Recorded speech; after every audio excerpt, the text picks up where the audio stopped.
I, John Fitzgerald Kennedy.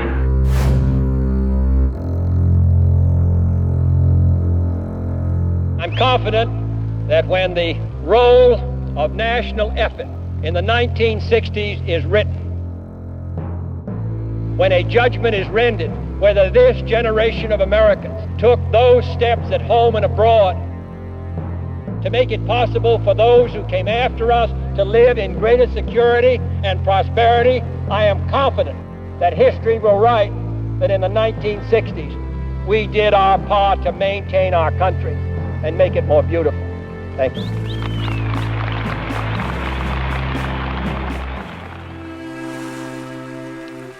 I don't know why it is that all of us are so committed to the sea. I think it's because, in addition to the fact that the sea changes, and the light changes, and ships change, it's because we all came from the sea. And it is an interesting biological fact that all of us have in our veins the exact same percentage of salt in our blood that exists in the ocean. And therefore, we have salt in our blood, in our sweat, in our tears. We are tied to the ocean. And when we go back to the sea, whether it is to sail or to watch it, we are going back from whence we came.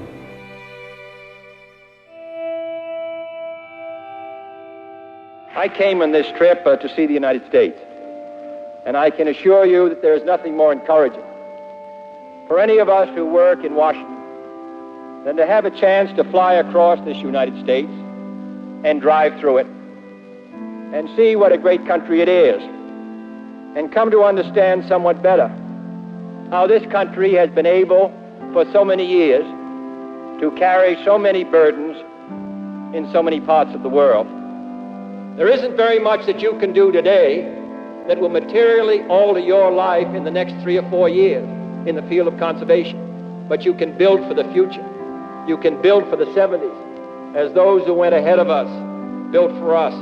Our task, the task of propelling a third wave of conservation in the United States, following that of Theodore Roosevelt and of Franklin Roosevelt, is to make science the servant of conservation, to preserve this green environment, which means so much to all of us.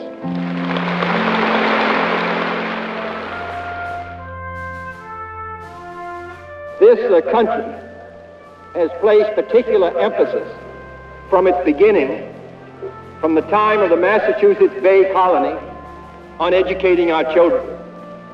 Not merely to help them, but most importantly because we realized that the free democratic system of government, which places more burdens on the individual than any other system, must depend in its final analysis upon an informed citizen.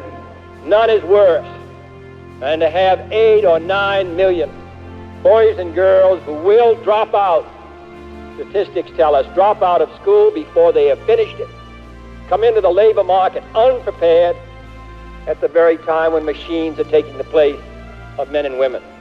I think we have to insist that our children be educated to the limit of their talent.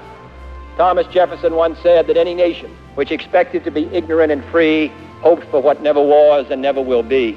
So I hope we can conserve this resource.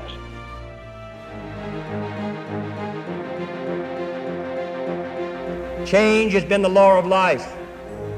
Growth has meant new opportunities. Progress has meant new achievements. And we dare not look back now.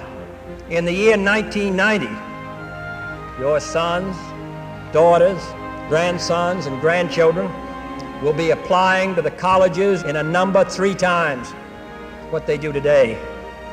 In the lifetime of us all, with 300 million people living in this country with a $2 trillion economy, which will happen in this century, they will look back on what we did and say that we made the right and wise decisions.